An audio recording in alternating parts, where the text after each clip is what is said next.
Seja muito bem-vindo ao Se Conecta comigo, Jussara Rocha. Aqui é o seu ponto de encontro para você que quer crescer, evoluir e se inspirar. Só para lembrar, aqui nós falamos de tudo um pouco. Falamos sobre educação financeira, saúde, empreendedorismo, comunicação e muito mais. Aperta o play, se conecta e bora crescer.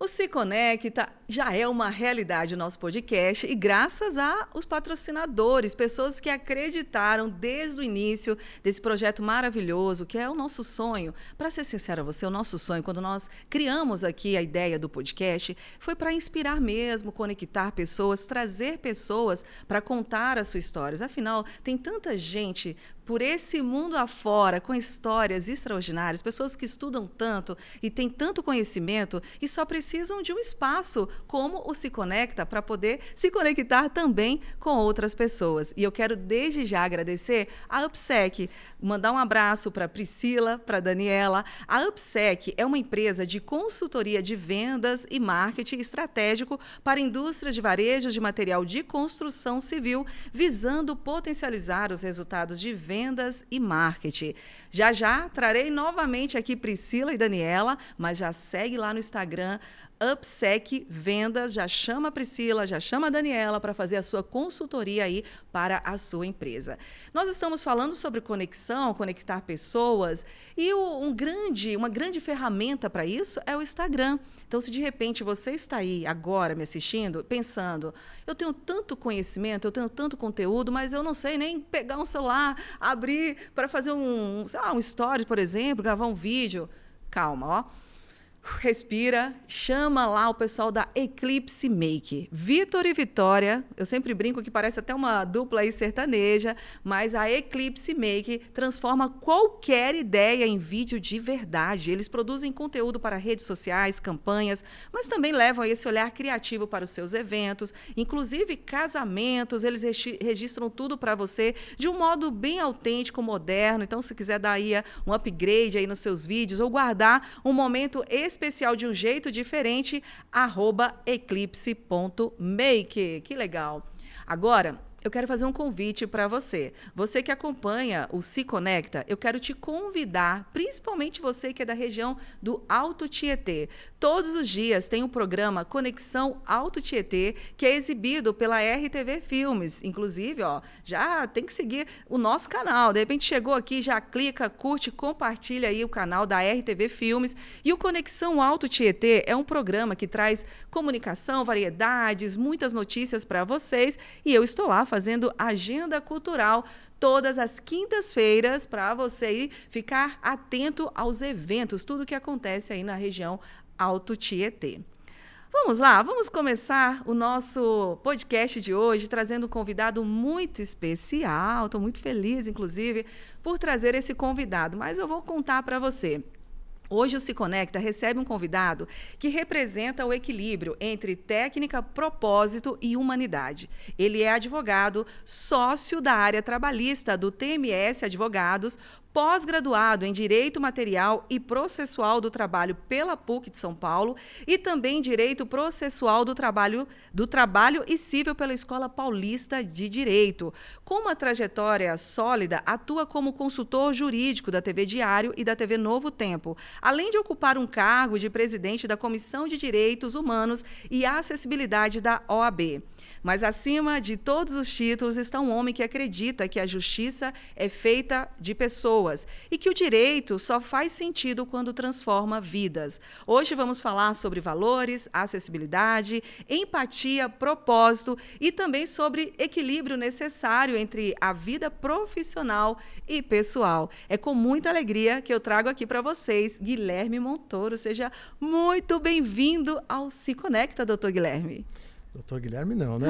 Só Guilherme, por favor. Doutor Guilherme. Minhas amigas, a maioria são advogados e todo mundo chama de doutora, doutor, então tem que chamar também, doutor Guilherme Montoro.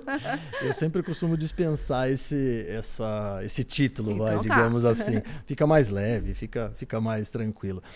Eu que agradeço o convite, é um grande prazer. Eu acompanho o teu podcast, sempre com convidados muito interessantes. E fico nervoso naturalmente porque, né, perante você, com toda a sua técnica, eu fico aqui pensando nas minhas falhas de oratória, mas eu vou tentar fazer o melhor, tá bom?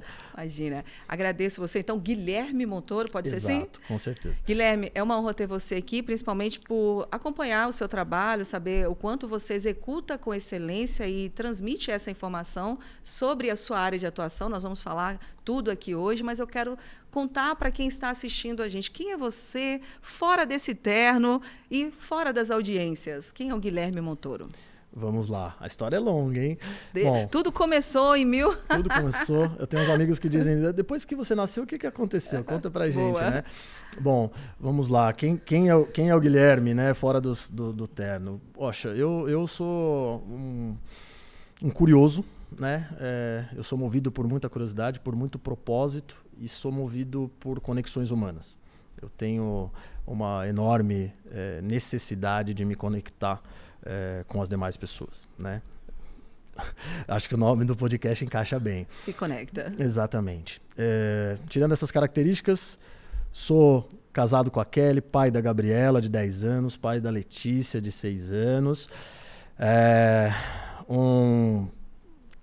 Esportista amador, um adorador de viagens, de bons vinhos, de bons passeios, enfim. Nasceu em Mogi? Não, eu sou paulistano, eu sou um mogiano de coração, né? Eu escolhi mesmo Mogi, mas eu nasci em São Paulo, eu sou paulistano, e eu vim para Mogi faz 18 anos que eu estou em Mogi. Eu vou te mostrar uma foto agora, uma foto bem legal.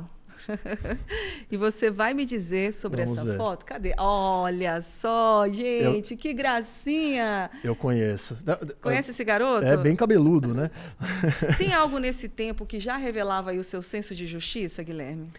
Olha, os meus pais dizem que eu já nasci advogando. Diz que qualquer conversa era baseada em argumentação, e eles até falavam, desce do palanque, não precisa ficar no palanque, enfim. Eu acho que sim, de verdade eu sempre fui muito incomodado com as injustiças, eu sempre tentei repará-las, né? E, ao mesmo tempo, sempre procurei argumentar sobre os diversos pontos de vista. E com o cuidado de tentar sempre olhar, de fato, o que um expõe, o outro expõe. Às vezes não tem o lado certo, tem o lado, né, do ponto de vista de cada um. Essa foto aí é a foto do meu... Quantos anos você tinha? Eu acho que 2, mais ou menos, ou 3. Essa foto era a foto do meu primeiro RG, que não estava escrito não alfabetizado, né? Era a foto do meu primeiro RG, a fotinho 3x4 ali, daquele jeito que minha mãe me vestia, né? Com pullover, não sei como é que chama isso, aquela coisa. Queria me vestir que nem adulto. Você tem irmãos? Você é filho único? Não, eu tenho uma irmã mais velha. Eu sou o mais novo, nós somos um casal. Eu tenho uma irmã, a Marcela, a gente tem uma diferença pequena de idade. A gente foi criado muito próximo, quase como gêmeos, assim. Brigava muito com a sua irmã? Brigava muito, bastante mesmo. Eu, naturalmente, por ser o mais novo, em tese é aquele que provoca e tal, mas cada um com as suas características. Mas a gente sempre se deu muito bem. Mesmo brigando, a gente sempre conviveu muito bem. Eu tive uma infância muito rica em valores. Tive uma criação tradicional. E então, assim, mesmo a gente brigando e tal, a gente sempre foi muito unido, mantém esse relacionamento bom até hoje, mantivemos ao longo da infância e da adolescência, sempre fizemos tudo junto, enfim, amigos compartilhados, naturalmente por conta da idade muito próxima. Então, claro, teve aqueles momentos da vida onde, né, você é o mais novo, vai pra lá e tal, até porque mulher também amadurece mais rápido, então mesmo que a idade fosse muito próxima, em algum momento teve um distanciamento, Mas, no geral, caminhamos muito bem até aqui, até hoje, temos um ótimo relacionamento. Estamos no mês de outubro, que é o mês das crianças. Tem alguma travessura que você lembra? Uma travessura que você nunca esqueceu quando você era criança? Nossa. Uma, então, por favor. Tem tanta assim? É uma só. Não, mas aqui não, tem muita mesmo. Mas uma que marcou, que você falou, nossa, eu nunca esqueci isso. Poxa vida. Agora você me pegou aqui de surpresa. Tá vendo? Que é assim. Olha, bom, essa é terrível. Não sei se eu poderia fazer essa confissão, mas acho que já prescreveu esse advogado, né? Advogado é complicado. Essa foi boa. Uma vez eu e os meus amigos de escola, nós levamos um leitão, um pequeno leitão. Não é nenhum crime, tá, gente? Pelo amor de Deus, a gente não quis maltratar os animais, não aconteceu nada de mal com ele. Nós levamos um leitão para a escola e enchemos ele de óleo. Nós colocamos óleo de cozinha nele e soltamos ele no pátio da escola. Ninguém conseguia agarrar, porque escorregava. De que era esse leitão? Foi comprado de um amigo, ele comprou numa loja, sei lá. E ele conseguiu levar, ele era pequenininho, e nós conseguimos levar ele para dentro da escola. Mas ele ficou bem, levaram ele embora depois, não aconteceu nada. E depois foi todo mundo para a diretoria? Não, óbvio. A diretoria era um lugar que eu frequentava até que bastante. Assim. É que eu me dava bem com a diretora, sabe? Eu acabava agradando ela e aí ela aliviava. Você tem cara, Guilherme, de que era aqueles alunos que só tirava 10. Não. Não. Tá vendo, gente? Então nem tudo é como de jeito nenhum, ao contrário, eu dei trabalho. Se vê como parece ser. Não, eu dei trabalho na escola. Bom, eu sou defensor de que, assim, né, o que a gente gosta, a gente acaba fazendo muito bem. Então, naturalmente, por exemplo, na faculdade de Direito, aí o meu desempenho já foi completamente diferente. Na avaliação da OAB, eu tive um desempenho muito bom. Mas lá na escola era aquela história, o que você gostava ia muito bem, então eu adorava humanas, sempre fui de humanas, então ia muito bem em redação, ia muito bem em história do Brasil, em geografia, sempre gostei bastante. Agora, quando passava para as exatas, aí já não era da mesma forma, né? Então, matemática, dei trabalho para minha mãe, sim, peguei recuperação, dei trabalho. Nunca repeti de ano, mas dei trabalho para minha mãe. E o que levou, Guilherme, você a escolher o direito? Teve alguma influência familiar ou foi você mesmo que, como você falou, sempre foi apaixonado pela área humanas, mas aí você despertou por si só ou teve alguma influência familiar? Eu acho que é uma mistura. Eu penso que tem uma influência. Não tenho direto, assim, pai e mãe não são advogados, mas eu sou de uma família que tem uma atuação política grande. Eu venho de uma família de política. O meu tio-avô não só foi um grande político, mas ele foi um grande jurista. O primeiro livro de direito de qualquer faculdade de direito é o livro do meu tio-avô, do André Franco Montoro, que é a Introdução ao Direito. Então ele sempre foi uma inspiração, naturalmente, mas não 100%. Eu acho que é muito vocacionado mesmo. Eu falo que eu não escolhi o direito, não. Foi o direito que me escolheu, assim como a área trabalhista. Foi ela que me escolheu, não fui eu que escolhi. Vamos falar sobre isso. E quais são os valores da sua criação que você mais carrega hoje na sua atuação profissional e humana? Vamos pensar assim também. Tentando definir de forma sucinta aquela coisa da palavra dada. A palavra dada e o respeito.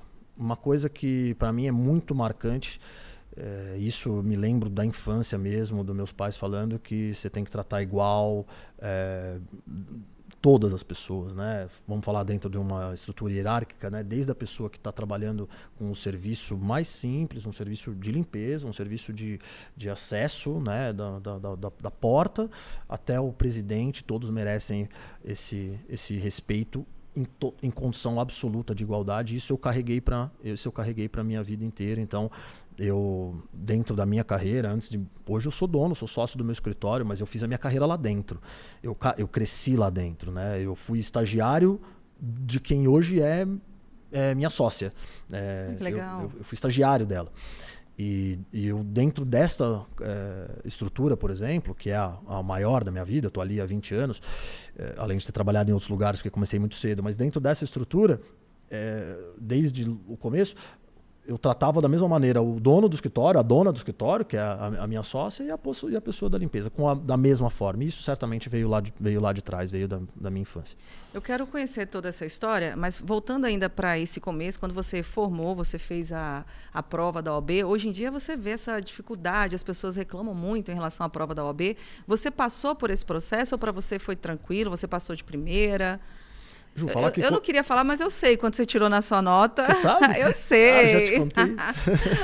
eu não costumo ficar falando muito sobre isso, não, porque na verdade não é vantagem nenhuma, né? Porque não tem colocação, né, na prova da OAB. Então, você tirou acima da nota que é para tirar, é advogado como qualquer outro que tirou acima também. Mas é legal o Guilherme falar sobre isso, porque é o seguinte, eu conheço pessoas que já tentaram 5 vezes, passou na 6ª tentativa, enfim. E você não, você passou de primeira. Existe alguma, e principalmente em relação à prova, tem alguma dica nesse momento que você poderia até passar para quem gostaria de fazer direito? Ou claro. Aliás, não gostaria não, vamos falar para quem está no processo da prova e de repente não está conseguindo, tem alguma situação, aí pensa em desistir. Olha, Ju, assim, o que eu daria de dica? Ou melhor, falando sobre o meu processo. Falar que ele foi fácil e simples seria uma loucura, porque, na verdade, claro que ele tem uma complexidade enorme. Por que para mim, acabou sendo um pouco menos traumático, digamos assim? Porque, na verdade, eu sempre trabalhei na área. Então, isso a gente fala daqui a pouquinho, falando de carreira, mas numa pincelada rápida, eu comecei a trabalhar dentro de um escritório de advocacia, eu não tinha nem começado a faculdade ainda. Você tinha quantos anos nessa época? Eu estava com 17, eu tinha, ou 16 para 17, na verdade, no antigo 3º colegial já passei na faculdade, então eu começava a faculdade no ano seguinte. E aí uma tia minha, tinha uma amiga que tinha um escritório de advocacia, ligou para ela, olha, meu sobrinho, ele passou, ele vai começar a faculdade de Direito, e essa amiga falou, então fala para ele vir fazer estágio aqui. E eu ainda na escola, ainda no antigo 3º colegial, eu já trabalhava. Eu comecei a trabalhar muito cedo, comecei a trabalhar com 13 anos. Então eu já trabalhava com outras coisas. E aí, essa oportunidade de trabalhar no escritório de advocacia. Então eu nem tinha começado a faculdade e eu fui trabalhar no escritório de advocacia. E ali trabalhei um tempo, depois eu passei de lá para outro, passei em alguns escritórios de advocacia. Então eu fiz estágio, o verdadeiro estágio mesmo, na essência. A faculdade inteira, na verdade até um pouquinho mais, né? Então... E na área trabalhista, por isso que eu digo que ela me escolheu, da metade para frente, aí foi só na área trabalhista mesmo. Então, quando você diz, poxa, mas como é que faz para tirar 10 na prova da OAB? Eu tirei 10 na prova da OAB na segunda fase, que é a fase prática da OAB, que você escolhe uma área para atuar. E eu escolhi, naturalmente, a área trabalhista. E aí, Ju, assim, eu fazia isso já há 5 anos e meio, né? Eu trabalhei em escritórios que me deram realmente a oportunidade de aprender. Eu não era... Tem muitos lugares que a gente ouvia dizer que o estagiário ele, só tirava cópia e tal. Não, eu fazia petição desde sempre. Eu acompanhava meus chefes em audiência. Então, tão logo eu tirei a OAB, você recebe aquela certidão, você não recebe a carteira ainda, você recebe uma certidão no papel. E eu passava todos os dias lá na central da OAB, lá na Sé, para ver se não saía meu número. Aí quando saiu meu número, eu logo peguei a minha certidão e eu já queria fazer audiência, né? E eu fui fazer a minha primeira audiência confortável, com medo, mas confortável porque eu já tinha assistido milhares de audiências, já tinha acompanhado meus chefes, meus superiores há muito tempo. E eu fazia petições já há muito tempo. Então, quando eu cheguei na prova da OAB e tinha que fazer uma petição, aquilo já era comum para mim. Então, na verdade, eu não vejo nem como um grande feito. Eu acho até, eu uso um termo que eu digo que eu tinha a obrigação de fazer aquilo mesmo, sabe? E é por isso que não é algo que eu propague tanto assim, porque eu tinha naturalmente essa obrigação. Aliás, eu costumo dizer que eu tinha obrigação de muita coisa, porque me foi ofertado caminhos. Meus pais se sacrificaram para me dar oportunidades que eu não poderia deixar de aproveitá-las. Então, uma vez me perdoa se eu estiver me estendendo, mas uma vez um cunhado meu, inclusive, ele falou para mim, ele disse, não, porque é admirável a sua carreira, você ter chegado aqui onde você chegou, olha só o que você construiu e etc e tal. E eu falei para ele assim, então, na verdade eu não vejo dessa maneira, eu acho que eu tinha obrigação, porque fizeram um baita de um esforço para me entregar essa ferramenta toda. E aí eu devolvi isso para ele, porque ele é um cara que construiu uma carreira muito bacana, e ele não teve as mesmas condições que eu. E ele foi um cara que estudou em escola pública, mas conseguiu fazer uma universidade federal em engenharia. É um cara que viajou o mundo inteiro. É um cara que hoje mora fora do Brasil. E aí eu disse, você sim é admirável, porque você não teve as condições. Eu tinha obrigação. Não sei se eu tô certo ou errado. Eu acho que Ô, Léo, você tá me ouvindo? Inclusive, eu quero mandar um abraço pro Léo. Hoje é aniversário do Léo. Quero agradecer o Léo por essa parceria aqui. Tá sempre com a gente, operando aí o áudio, trazendo as fotos, e, enfim, e escutando a gente aqui, dando um apoio. Parabéns, Léo. Que Deus abençoe aí o seu caminho, sua trajetória. Receba aí o meu carinho. E, Léo, eu tô pensando uma coisa. Eu vou trazer um caderno, uma caneta, porque tá demais esses convidados. Eu me emocionei com você falando, sabe? De verdade que eu me emocionei, porque assim, olha o que você falou, eu me senti na obrigação de devolver aos meus pais tudo aquilo que eles fizeram por mim. Quantos filhos os pais dão toda a vida, toda uma estrutura para estudar, ser alguém na vida, e o filho não reconhece? Então, assim, isso é muito lindo, Guilherme, isso que você falou, porque traz para a gente assim, essa reflexão, sabe? O que você tem feito com o esforço e o sacrifício do seu pai, dos seus pais. E muitas vezes, Guilherme, os pais nem condições têm. No seu caso, eu acredito que, ou não sei também se tiveram, mas tem pais que às vezes deixam de comer para pagar um estudo para o filho. O filho cresce e não recompensa os seus pais. Então, assim, parabéns. Achei lindo o que você falou. E também a sua visão de olhar para o outro e falar, eu admiro você. Você, sim, é admirável porque você não teve tudo isso e fez acontecer. Respirando para me recompor e voltando aqui, outra coisa que eu achei legal você falar, porque eu falei sobre a questão de anotar isso. Seja antes de ser. Então, você praticamente já era um advogado antes, de fato, de advogar, porque você vivia isso tudo dentro do seu trabalho, como você falou. 13 anos você começou a trabalhar, mas foi em outra área ou foi já dentro? Não, foi em outra área. Em outra área. Aí era realmente uma vontade de ter um pouco de autonomia financeira. Isso eu sempre fui muito pontual nesse aspecto. Assim, eu sempre quis ter a minha autonomia. É óbvio que era uma autonomia fictícia, né? Porque eu morava na casa dos meus pais, né? Tinha a famosa casa, comida e roupa lavada. Mas eu queria ter o meu dinheiro para poder fazer as minhas coisas. E aí eu tive uma oportunidade com uma tia minha. E aí eu fui naturalmente aprender. Então eu comecei como office boy, né? Uma mistura de office boy, telefonista, e era até engraçado porque o menino com 13 anos de idade, ele tá naquela transição da voz, né? E era um desafio atender o telefone na empresa, porque às vezes saía uma voz mais fina ainda, tava naquela transição de engrossar a voz e tal. Então, mas enfim, mas foi super... É engraçado como o aprendizado ele fica pra vida, né? Os jovens de hoje com certeza não sabem o que é um fax, mas eu aprendi a passar fax nessa época. O que é isso, fax? Brincadeira? Fax.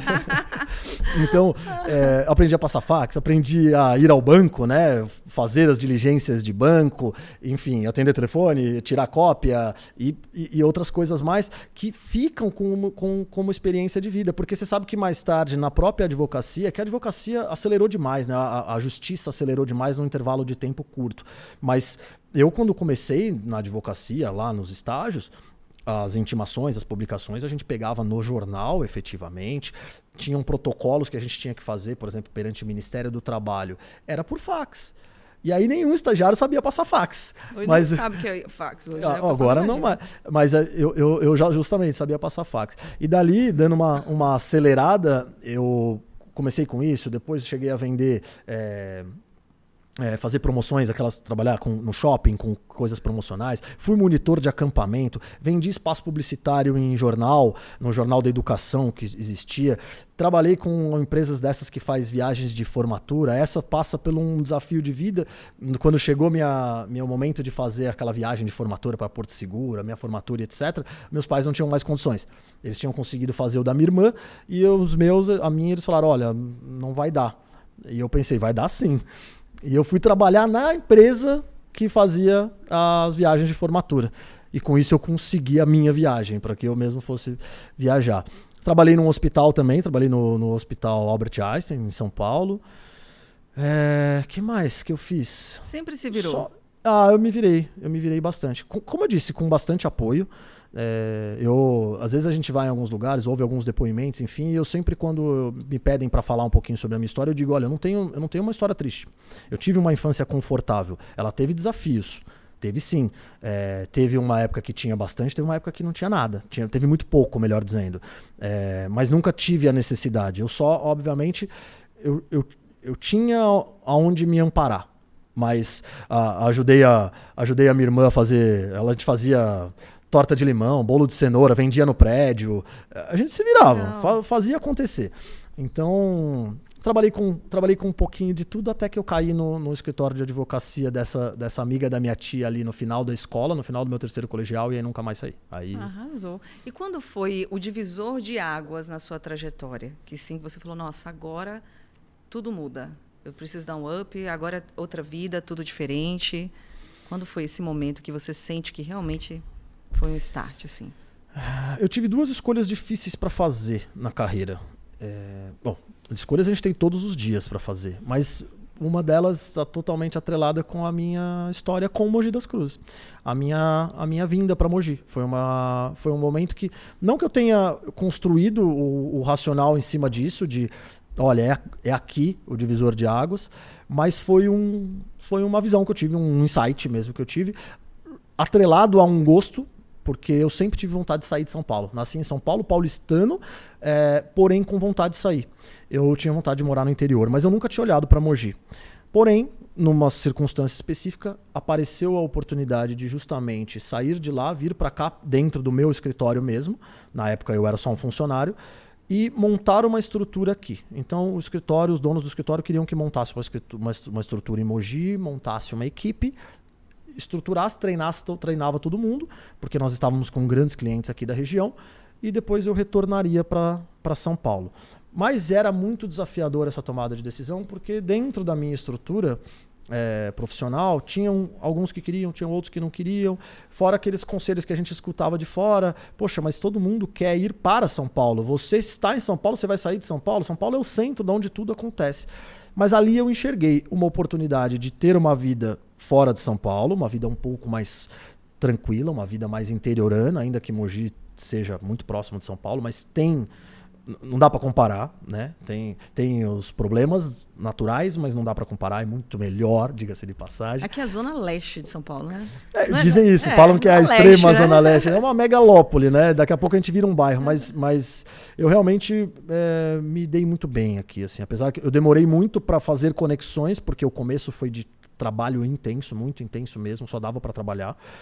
Mas tão logo eu comecei a me conectar, e como eu mencionei no início, eu sou movido por conexões humanas, eu fiz grandes relacionamentos, grandes amizades, ao ponto que aqui estou há 18 anos, minhas filhas só nasceram na maternidade, mas 3 dias depois já estavam em Mogi, então são mogianas.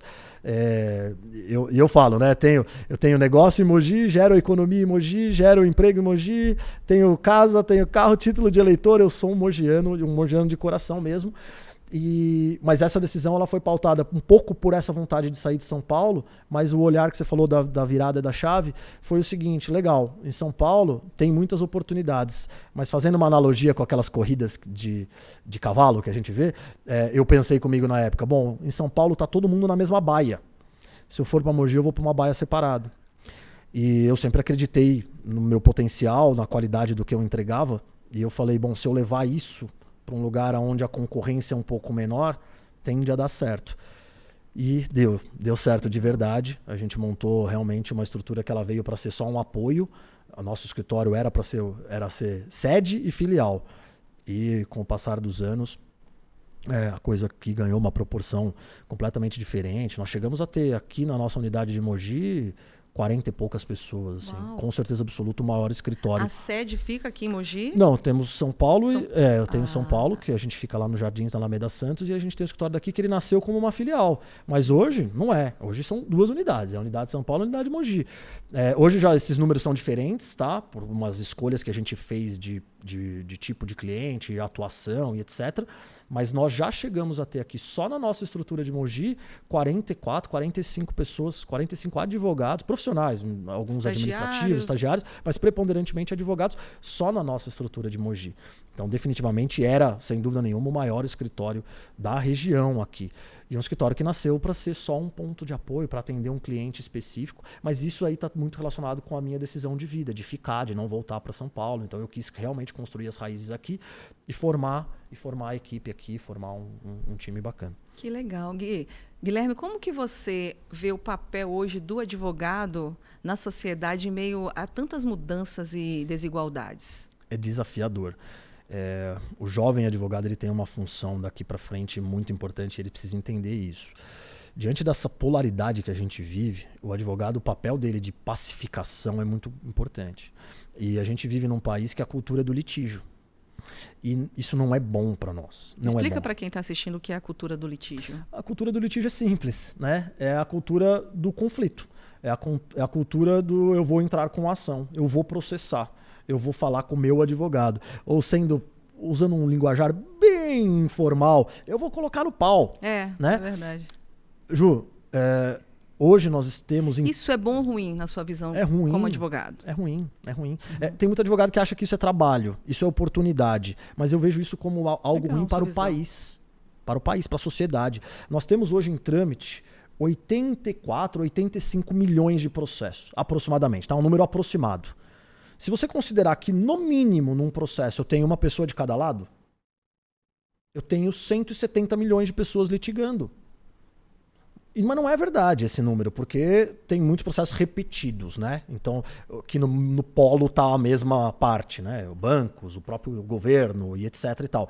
Mas se você fosse por essa lógica, num país que tem 220 milhões de habitantes, você tira crianças, idosos, etc., todo mundo estaria litigando. 170 milhões de pessoas litigando, com 80 e poucos milhões de processos. Porque é cultural. As pessoas elas não procuram uma maneira de solução para os seus problemas. E, infelizmente, com todo respeito à estrutura, tá, dos poderes, etc. e tal, a verdade é que quem quer justiça não devia procurar a justiça. Infelizmente, a gente tem um cenário preocupante, tá? Os juízes são muito capacitados, sim, eles são testados com provas muito difíceis, sim, mas eles também são sobrecarregados com uma demanda absurda, eles têm metas para bater e a gente tem uma realidade agora que vem para dar um tempero a mais nessa história toda. Inteligência artificial. Sim, o judiciário está usando, sim, a advocacia está usando, a gente pode até falar isso um pouquinho aqui sobre... Eu quero falar mais à frente. Isso é super relevante. E algo que teoricamente era para unificar, não é o que a gente está vendo. Por quê? Porque a inteligência artificial, a gente vai falar então sobre isso, mas a inteligência artificial ainda precisa de muito ajuste, né? Porque ela não traz esse julgamento unificado, né? Ela não tá padronizando, no meu modo de ver. Ao contrário, está ficando um pouquinho preocupante porque tem casos que eles são sensíveis e eles estão sendo julgados por algoritmo. Então, o papel... Vamos falar, já que você está falando de inteligência, vamos falar. É uma boa pergunta. A inteligência artificial hoje, ela favorece ou ela prejudica o direito? Ela veio para falando do Brasil, porque fora... Ela veio para favorecer tudo, né? Ela veio para favorecer todos os segmentos. Ela é uma realidade posta, não tem como voltar atrás, e ela é uma ótima ferramenta, e aí, na minha opinião, é uma ótima ferramenta de suporte, de auxílio. Né? Tem até uma das ferramentas, mas eu não estou fazendo propaganda dela não, é só para usar o termo para analogia. Tem uma dessas ferramentas que chama Copilot, de copiloto. Para mim ela é isso. Ela não é o piloto, ela é o copiloto, ela é o assistente. Na advocacia ela tem que me ajudar a resumir, a encontrar o documento, a traduzir, ela tem que analisar um documento enorme em segundos. Ela tem toda essa capacidade, mas ela não tem capacidade de sentir. Ela não tem capacidade de ser justa. Não tem. A justiça dela é a justiça que ela for treinada para fazer. O problema é que você pode ter casos repetidos, sim, nós temos muitos casos repetidos, mas existe também a questão da realidade do caso a caso. Processos que têm o mesmo objeto, não necessariamente eles têm a mesma história, não necessariamente eles têm os mesmos fatos. E automaticamente, não necessariamente eles precisam ser julgados ou devem ser julgados da mesma forma. Tem o risco de copia e cola? Enorme. E você não faz. Porque eu não estou falando. Eu imagino que pode ter advogados que não façam essa revisão. Então, copia, cola e vai. E chega lá, quando vai ver, está totalmente fora do padrão, vamos dizer assim. Copia e cola já era uma realidade antes da IA, né? Desde que o judiciário se modernizou e automatizou e virou tudo eletrônico, né? Pelo menos falando da Justiça do Trabalho, ela é 100% eletrônica já há muitos anos. Ainda tem alguma coisa na Justiça Comum em processo físico e tal, autos físicos, mas fato é que nós temos uma realidade de processo eletrônico. Isso já tinha copia e cola aí, tá? Então, como o processo é público, via de regra ele pode ser acessado por qualquer um, a partir do momento que ele está disponível nos portais, eu entro, dou um Ctrl+C na petição que você fez e faço um Ctrl+V, isso é ruim demais, aliás, até tem uma parte legal nisso, não só antiética, mas tem uma parte legal de plágio e etc. Mas com a IA piorou, porque na verdade não ficou um copia e cola. Ficou um comando que você dá para a inteligência artificial e, não raramente, isso está exposto aí em todas as mídias, vem informações inverídicas. Existe uma coisa que chama jurisprudência, que na verdade a gente usa nas nossas peças, que é uma referência de casos que já foram julgados sobre aquele tema, para você mostrar para o juiz que está julgando, olha, o tribunal aqui já julgou esse tema e ele decidiu dessa forma. Então a gente faz referência a isso. Isso é jurisprudência. A gente fala, vamos juntar jurisprudência. É muito comum quando você dá um comando para a inteligência artificial, ele traz uma petição. E você fala, olha, eu quero uma petição sobre o assunto tal e me traga com jurisprudência sobre o tema. Ele traz. Tem até o número do processo, a referência de quem julgou, a data de quem julgou. Se você for olhar, aquilo não existe. Aquele processo não existe. Aquele número foi inventado. Porque a inteligência artificial ela é treinada para te responder. E não para te trazer uma... E ela traz informações do que ela já foi alimentada também. Não, ela traz uma mentira. Você pediu uma jurisprudência, ela traz a jurisprudência. E aí tem muito profissional, infelizmente. A advocacia ela é muito ampla no Brasil. Você vê, mesmo com esse filtro da prova que a gente falou, se eu não me engano, a gente tem quase 1.700.000 advogados no Brasil. Tem muito advogado. Nossa, muito. Então, é uma concorrência muito grande. E aí os advogados, eles tentam cada um correr para um lado, uns vão para massa, outros vão para coisas mais populares, outros vão nichados numa parte mais complexa. Tem muito segmento também, tem trabalho para todo mundo. Mas qual que é o grande problema? O advogado, seja por displicência, seja por pressa, seja por qualquer motivo, por vezes não se certifica disso. E aí a hora que o juiz vai julgar, se o juiz pega isso, ele não julga a favor daquele pedido, como ele pune aquele advogado. Ele dá uma litigância de má fé porque juntou uma jurisprudência que não existe, que ela é mentirosa, está induzindo a erro, né? Inclusive, eu tenho uma contra-inteligência no meu escritório. A gente, obviamente, teve que se modernizar. Graças a Deus, a gente sempre esteve bem à frente assim, do tempo. Então, assim, quando nem se falava de processo eletrônico, meu escritório a gente já tinha tudo digitalizado, trabalhava com 3 telas, todos os advogados. Então, o processo era físico, mas o meu escritório já estava todo digitalizado. Então, logo IA chegou, a gente já estava bem avançado. E aí a gente desenvolveu ferramentas de contra-inteligência. O que significa isso? A gente passa as petições das partes adversas no nosso robô, para ele identificar se não tem jurisprudência falsa, por exemplo. Legal. Porque quando a gente expõe isso no processo, fica ruim para outra parte. E quando você chega lá, quando o juiz já está todo avaliado. Já teve essa avaliação. Agora, corre o risco do juiz passar batido também? Corre. E acontece muito isso, né? Acontece, com certeza. Até porque o juiz também está julgando com inteligência artificial. Já tiveram casos de juízes que deram decisões baseadas com pedido de inteligência artificial. Bom, o que nós tivemos de gafes da pandemia de audiência virtual, agora está aparecendo as gafes do judiciário de IA. Teve um caso aí, há um tempinho atrás, que o juiz ele fez o pedido para IA e publicou o pedido dele, na verdade. Então, quando saiu a sentença, vinha assim, ó, por favor, prepare uma sentença com base nos argumentos do Ministério Público, mas sem parecer que está copiando os argumentos do Ministério Público e tal. E vazou. Então o juiz pedia para IA uma sentença, mas ele não esperou, acho que ele não deu o enter. E tem alguma consequência? E qual foi a consequência desse juiz aí? Esse juiz aí a corregedoria vai investigar e vai tomar as medidas cabíveis para puni-lo, para adverti-lo, para que isso não venha a acontecer novamente. Não vai ter uma consequência mais grave de ruptura, né, de exoneração nem nada. Óbvio, se não houver talvez repetições e tudo mais tal. Mas fato é que Descredibiliza. Descredibiliza. Você falou sobre a questão de ter muitos advogados aí, temos, que você falou, 1 milhão? Se eu não estiver errado, pode ser que alguém corrija depois na hora que estiver assistindo e fale, esse doutor Guilherme aí tá falando o número errado. Mas se eu não estiver errado, eu acho que nós estamos na faixa de 1.600.000, 1.700.000 advogados. Como você mesmo falou, existe aí vários advogados que cada um vai para a sua área, mas você foi para a área trabalhista. Sim. O que mais te desafia e o que mais te fascina na área trabalhista? Olha, a complexidade. Apesar de muitos dizerem que a justiça do trabalho é uma justiça que ela é um ramo à parte do direito, é a justiça especializada que o pessoal brinca, e isso é uma brincadeira antiga dos operadores do direito, né? Que deixam a trabalhista como sendo uma justiça à parte, e tem um motivo de ser, né? Ela é muito menos formal, porém ela tem uma complexidade a condução do processo tem uma complexidade, é uma peculiaridade, mas falando da parte material da coisa, a complexidade que me fascina tanto é o desafio, que é justamente este equilíbrio entre você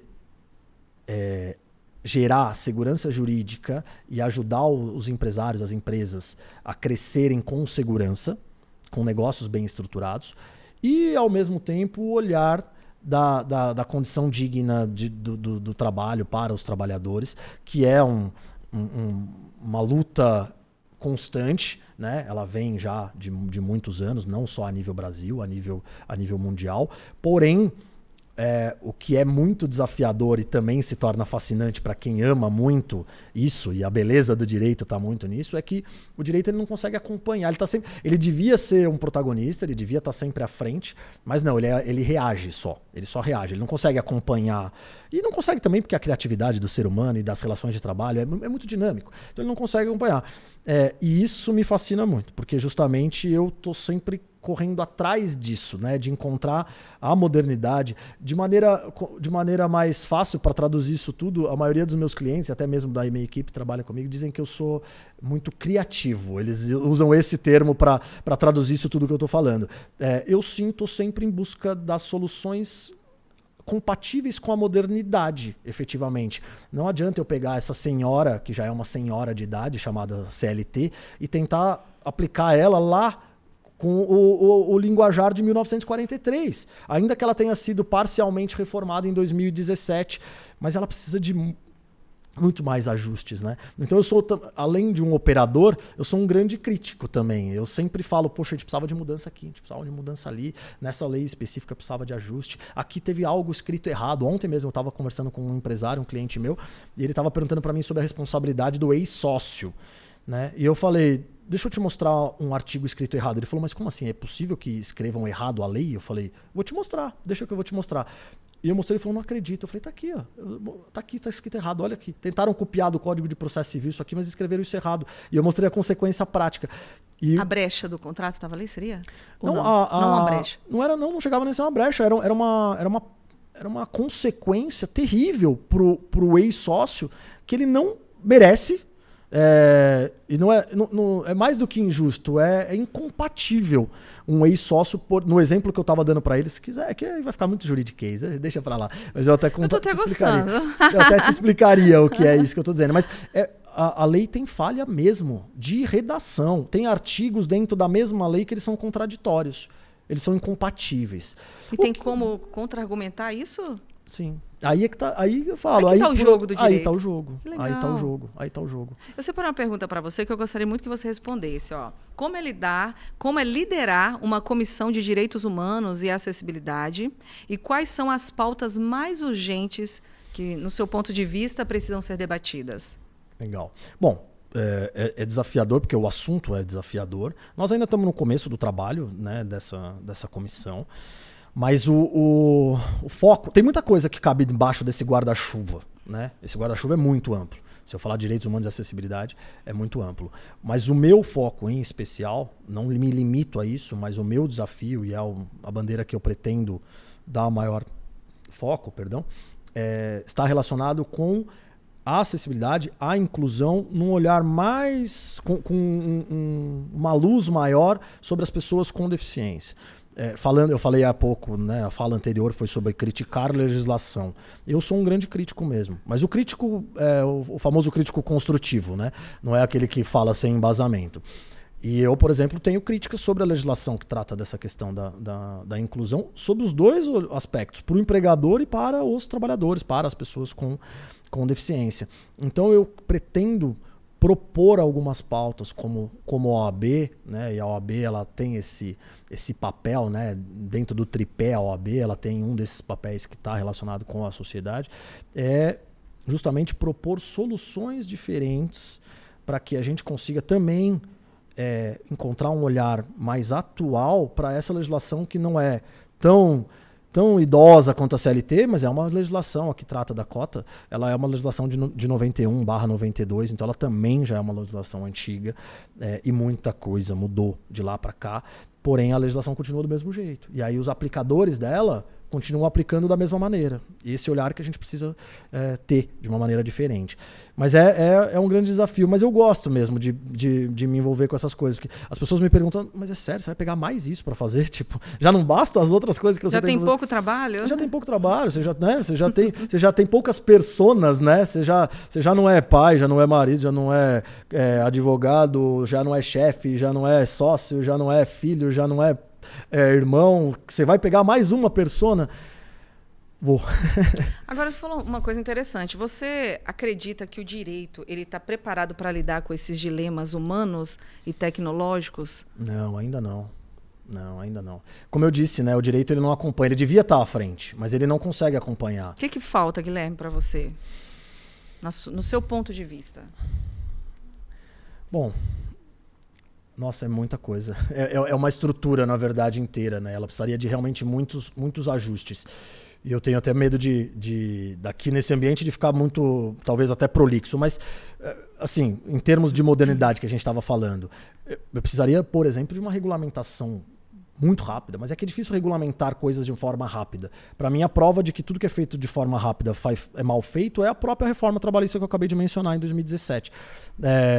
Ela foi aprovada em 4 meses, aproximadamente. E ela não alterou 2 artigos. Ela veio para alterar 2 artigos, mas ela alterou acho que 80 e poucos artigos. Ela modificou de forma substancial a legislação. Tudo bem que não é aplicada, porque aí a gente tem um outro problema no Brasil, né? Que aí eu tenho, com a devida cautela aqui, mas eu tenho um problema que é essa mistura entre os poderes, né? Então o legislativo aprova algo e aí vem o judiciário e diz que aquilo não vale. Isso é preocupantíssimo, porque gera uma instabilidade social e na economia como um todo. Quem sofre é o trabalhador também. Claro, o trabalhador sofre, o país sofre, o empresário sofre, porque é o seguinte, ontem mesmo eu estava conversando com o presidente de uma empresa inglesa que está procurando investir no Brasil, está procurando comprar uma outra empresa no Brasil. Então eles querem fazer a aquisição, um M&A de uma empresa aqui no Brasil. E ele veio procurar o meu escritório para isso. E ele falou, as nossas dores é a seguinte, a Inglaterra, o jurídico lá da Inglaterra, ele não consegue entender como é que funciona. É uma loucura essa legislação tributária, essa legislação trabalhista. Como é que pode ter um passivo trabalho? Como é que a relação de trabalho pode acabar e o empregador não saber o custo dela depois que ela acabou? Como é que não pode ter segurança jurídica? Enfim, mas para eu não me perder, a CLT teve uma reforma que era para fazer em 2 artigos, mudou mais de 80 em 4 meses. E se você fizer um paralelo de comparativo, o Código de Processo Civil demorou aproximadamente 10 anos para ser reformado. Foi escrito por juristas, reavaliado, corrigido, reconsiderado, um monte de audiências públicas para discutir a mudança do Código de Processo Civil. A CLT, que é tão importante, ela foi alterada em 4 meses. Então, quando eu falo que IA precisava de regulamentação rápida, por um lado, é verdade o que eu estou falando. Precisa, porque é muito assustador o que a gente está vendo. Muito. A gente já não sabe mais o que é verdade e o que não é, né? Você não sabe mais o que é real, o que não é. Quantos vídeos você vê que você fala, será que isso aqui é verdade ou não é? Nossa, assusta até. Assusta. Esses dias eu tirei uma foto do meu filho, brincando com ele, que eu estava com saudade.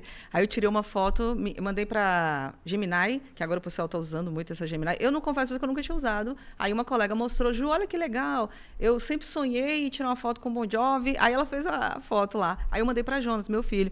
Ele falou, minha mãe, ele levou um susto, jovem, ele tem a habilidade também, mas ele falou, mãe, como é assustador isso. Ficou muito real mesmo. Guilherme, sabe o que eu estava olhando você aqui, te ouvindo? Nossa, super merece ter um podcast para falar. Tem tanto assunto legal, área do direito. As minhas melhores amigas são advogadas, eu até brinco com elas, eu fico brincando que ninguém pode mexer comigo, porque advogadas não me faltam. Mas é uma área muito encantadora. Eu não fiz direito, mas eu observo pelas pessoas como você, que não é todo mundo também não, viu, Guilherme? Tem uns advogados aí que estudam que parece que não fizeram direito. A verdade é essa, está precisando estudar mais. Agora, tem uns que chegam aqui, contam com tanta propriedade, falam, né, com tanta propriedade, que dá vontade de ouvir mais, dá vontade de conhecer mais sobre as leis, dá vontade de conhecer mais os nossos direitos. Então, você traz isso. Super te aconselho ter um espaço para falar muito mais sobre as questões do direito mesmo, seja trabalhista e tantos outros assuntos que você domina. Eu chamei você aqui, estou muito feliz com a sua entrevista, mas eu quero fazer uma outra pergunta agora, porque tem muito assunto para a gente falar. Verdade. Mas eu quero saber o seguinte, você tem um hobby. Eu vou falar que é um hobby. Eu imagino, você vai me falar assim, não, um hobby que você gosta bastante, que é a corrida. Sim, me conta como que a corrida entrou na sua vida, Guilherme. Olha, foi de forma até um pouco inusitada. Eu justamente por conta da carreira, e eu sempre tive muito foco na carreira, sempre foi a minha prioridade. Depois a vida vai trazendo outras coisas pra gente, a gente vai descobrindo que as prioridades são um pouco diferentes. Mas eu sempre tive muito foco na minha carreira. Então eu, até 2010 mais ou menos, eu não estava praticando praticamente nenhum tipo de atividade física. Pratiquei lá na infância e depois simplesmente deixei de praticar atividade física. E fui até mais ou menos 2010, 2011, por aí, sem nenhuma atividade física. E aí já aqui em Mogi, já estava aqui, e aí surgiu uma oportunidade de justamente praticar uma atividade física com um professor que ele era um professor de corrida. E eu falei, nossa, mas eu nunca corri na vida, não consigo correr 100 metros, né? E lá nós começamos, lá atrás, em 2010, acho, 2011, com educativos e tal, mas era somente para colocar o corpo em movimento, era foco em saúde, né? Porém, eu fui pegando gosto, porque tem aquela brincadeira que falam que não é terapia, mas é terapêutico, né? No caso, eu acho que é terapia sim, é terapia. A corrida me faz muito bem. Eu gosto muito de correr com amigos. Falam que... Bom, dá pra perceber que eu falo bastante, né? Então dizem que eu não paro de falar nem enquanto eu corro, mas eu também gosto de correr sozinho. E dá pra falar correndo? Dá, com certeza. Nossa senhora. Você vê essas provas assim que a gente faz, aqui foi essa foto é numa meia maratona, mas essa aqui acho que foi aqui em São José dos Campos, essa aqui, se eu não me engano. São mais ou menos umas 2 horas de corrida. E aí, às vezes, a gente tá com um amigo e o amigo fala, não, hoje você tá com um pace mais baixo, né? Você está correndo mais rápido. Vai embora, pode ir embora. E eu respondo, claro que não. O que eu vou fazer pelas próximas 2 horas se eu for lá frente? Eu vou te esperar, nós vamos junto, porque eu quero ir conversando, né? Então, sim, inclusive, pode parecer que não, mas é um ótimo medidor do seu cansaço. Se você percebe que você não está conseguindo mais falar, você talvez você está ultrapassando, a gente divide em zonas cardíacas, né? Você tem ali, vai até a zona 5. Então, às vezes, você está numa zona que o seu nível de esforço está tão grande que você não consegue falar. Mas isso é um sinal importante, porque se falta X km para você terminar, pode ser que você não consiga. Aí você precisa se educar ali no meio.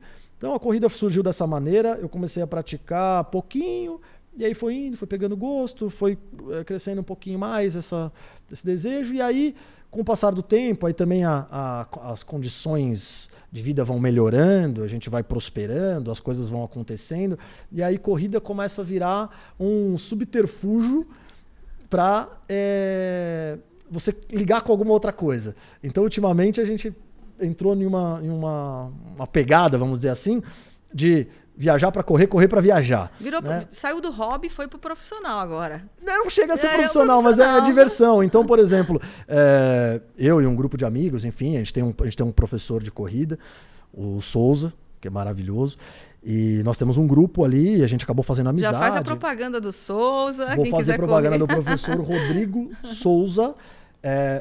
Se alguém quiser aprender a correr, procura ele. Não tem ninguém melhor para isso. Com certeza absoluta. Fora que ele é um atleta na essência, enfim, é um educador físico, é um professor de educação física e um ser humano maravilhoso. Um beijo, Souza. Então a gente tem um grupo e acabou fazendo amizades ali, né? E eu tenho dificuldade de fazer amizade, eu quase não faço amizade, né? Então a gente acabou fazendo amizades ali e agora a gente começou a viajar em provas. Então nós estamos fazendo um circuito agora aqui da América do Sul. Então nós estamos fazendo viagens para fazer provas de meia maratona. Fizemos já o Brasil, fizemos em Brasília, fizemos Paraguai, agora recente, lá em Assunção. Ano que vem, provavelmente, nós vamos fazer Buenos Aires. Ainda tem pela frente Lima e tem Montevidéu. E de Canja não está no circuito, mas talvez a gente faça também em Santiago. E aí um desejo... Aqui foi... aqui foi em São José ainda. Aqui é São José. E aí tem um desejo futuro, que aí já são as majors, que a gente chama. Aí elas já são um pouquinho mais complicadas. Porque aí tem Estados Unidos, tem na Europa, tem até Japão, tem até Tóquio. Mas é uma vontadezinha. Tem uma vontade de Orlando também, enfim, mas nós vamos devagarzinho. Vai rodar o mundo correndo. Isso, e aí qual que é a ideia? Corre e depois aproveita um pouquinho, né? E passeia. Na última, por exemplo, eu inclusive levei a família toda, levei as filhas e tal pra passear. Então, virou um ponto de equilíbrio.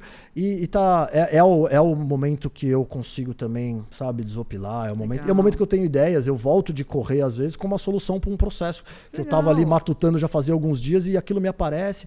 É um momento que eu escuto audiobooks, é um momento que eu escuto podcasts.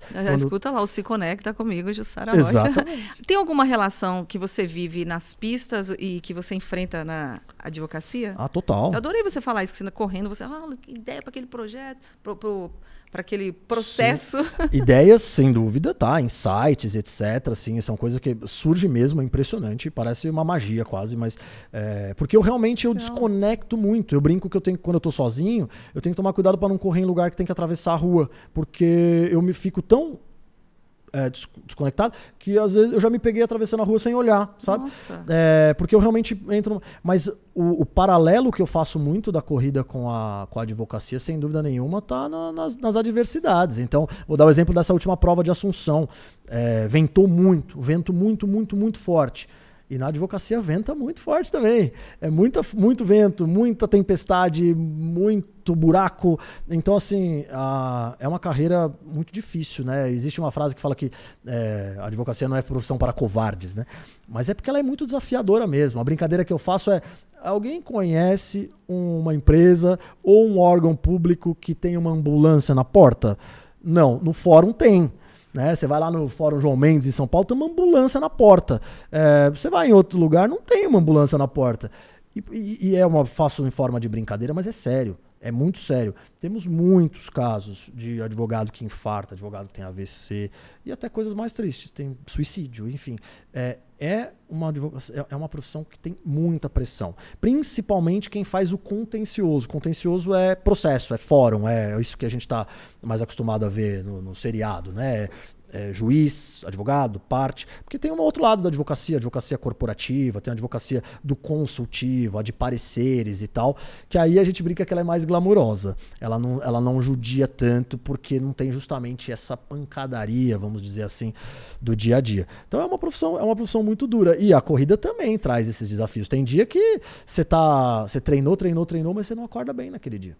E ainda assim, você é apaixonado pela sua área, ainda assim apaixonado pelo direito, está no seu sangue, a gente percebe o brilho nos seus olhos quando você fala sobre o direito. Sim. E para a gente poder finalizar, Guilherme, já? Não acredito. Meu Deus, como eu falei. Passando a magia, foi muito legal, gostei demais, volte sempre.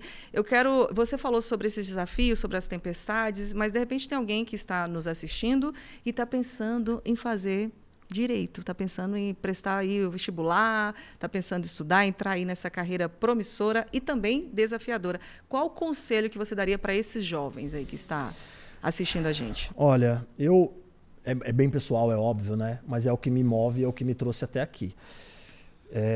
Esquece o glamour, que não existe, ou não existe o glamour da advocacia. Esquece a formalidade excessiva e pense apenas que tem coisas que não podem ser negociadas, a integridade não pode ser negociada, a ética não pode ser negociada. E eu só consigo advogar com tanto amor até hoje, mesmo com todas essas adversidades, porque eu olho para as pessoas. O meu objetivo é ajudar as pessoas. As minhas filhas, como eu mencionei, uma tem 10, a outra acabou de fazer 6. Elas me perguntaram o que era advogar uma vez. E aí eu falei pra minha filha, eu falei pra ela, eu falei assim, pra mais velha, eu falei, Gá, ela perguntou pra mim, o que você faz, papai? Eu falei assim, eu ajudo as pessoas e faço elas felizes. Esse é o meu objetivo, esse é o meu propósito. Então, cada cliente, cada caso que eu pegue, eu tenho um único propósito, ajudar aquela pessoa. E às vezes eu não consigo nem ajudar juridicamente. E é por isso que advogado também é meio terapeuta, é meio conselheiro, é meio psicólogo, porque às vezes o cliente ele só precisa falar, ele precisa que você escute ele. Ele precisa entender que não tem necessariamente aquela solução do eu vou... E que botar no pau às vezes não é a melhor solução. Ou, não, eu vou brigar, eu vou fazer, eu vou recorrer, e etc e tal. Então, eu acho que só tem como ter prazer mesmo, fazer o que gosta mesmo, fazer o que ama, se enxergar dessa forma. Se não tiver vocação, não enxergar dessa maneira, provavelmente a carreira vai ser triste. Nem faça. Ela vai ser frustrante. Porque é o seguinte, gente, como eu falei em relação ao glamour, não tem dinheiro fácil, então não é simplesmente vai lá e vira advogado e você vai ficar rico. Tá? Então, assim, não tem dinheiro fácil, não tem o glamour. É muito difícil. O começo de carreira é muito, muito, muito difícil. É muito sacrificante. Mas vai valer a pena. Vale a pena. Para quem realmente tem esse sentimento pela advocacia e tem esse olhar pelo próximo, porque no fundo é isso. O que a gente trata? A gente trata da vida das pessoas. Em todas as áreas, mas a gente trata da vida das pessoas. Adorei. Então você já sabe quem procurar. O advogado Guilherme Montoro é o cara. Guilherme, quais são os seus próximos passos? Vem coisa boa por aí? Tem alguma novidade para poder para quem gostaria de te acompanhar no seu Instagram, nos seus canais, nas suas mídias, redes sociais? Conta pra gente. Olha, em primeira mão? Conta aí. Tem alguma coisa boa aí vindo? Olha, tem muitos planos, sim, tem muitos planos. O escritório, né, tem muitos planos. A gente, né, tem um escritório que hoje muito maduro, né? Então nosso escritório está com 25 anos, então ele já passou por todas as etapas, assim. Então agora ele é um momento ele está consolidado, né? Então nós já passamos por vários formatos e é um escritório maduro, um escritório que sabe o que quer, sabe que cliente atender. Então assim, nós temos muitos projetos ali dentro dessa nossa advocacia corporativa, né, uma maneira de realmente atingir esse propósito que a gente falou, de acolher o cliente de forma zelosa, efetivamente, levar segurança jurídica com soluções eficazes e etc e tal. Então, assim, tem muitos projetos ali dentro, que aqui precisaria de outro podcast para falar sobre isso.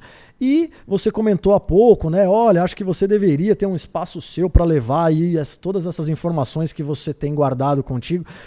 Eu tenho um desejo muito grande, não só devolver para a advocacia o que a advocacia me deu, tudo que eu tenho na minha vida foi a advocacia que me deu, tudo que eu conquistei até hoje na minha vida foi a advocacia, então eu tenho um desejo muito grande de devolver isso para a advocacia, por isso que eu tento me envolver assim ao máximo, mas eu quero devolver mais do que só para a advocacia, eu quero devolver para a sociedade como um todo.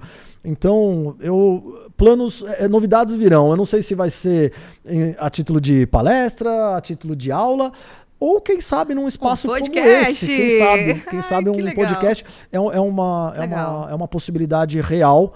E eu não sou de gerundismo, então eu também não quero ficar deixando muito vago. Tá. Eu vou botar isso no papel e vou executar para pelo menos tentar levar isso para adiante. Amei essa notícia, espero que dê tudo certo e que de fato você consiga realmente transmitir aí esse conhecimento, porque conhecimento não é para a gente guardar, de fato é para a gente ensinar outras pessoas, né? Compartilhar.